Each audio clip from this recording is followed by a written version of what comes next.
उद्यापासून मासेमारी हंगाम सुरू होणार। मच्छीमार बांधव नौका समुद्रात लोटण्यास सज्ज। कोकणातील पारंपरिक मासेमारी हंगाम 1 ऑगस्ट पासून सुरू होणार आहे। नव्या हंगामात नव्या उमेदीने दर्यावर स्वार होण्यासाठी मच्छीमार बांधव सज्ज झालाय। समुद्रात आपल्या बोटी लोटण्यापूर्वी मासेमारीसाठी लागणाऱ्या सर्व साहित्याची जुळवाजुळव युद्ध पातळीवर सुरू आहे। पावसाळ्यात समुद्रातील मासेमारी बंदी असते, परंतु शासनाच्या नवीन नियमानुसार 31 जुलैपर्यंत ही बंदी असते।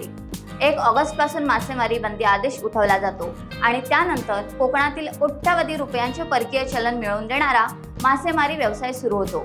मासेमारी बंदीच्या काळात 2 महिने मच्छीमार बांधवांची उपासमार सुरू होते, परंतु मासेमारीचे आदेश प्राप्त होताच मच्छीमार बांधव मासेमारीसाठी सज्ज होतात। समुद्र हीच त्यांची शेती, यावरच त्यांची उपजीविका सुरू असते, परंतु जीवावर उदार होऊन पारंपरिक मासेमारी व्यवसाय करावा लागतो।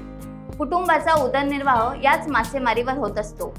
पोटाची खळगी भरण्यासाठी समुद्रात जावे लागते, लाटांशी झुंज द्यावी लागते।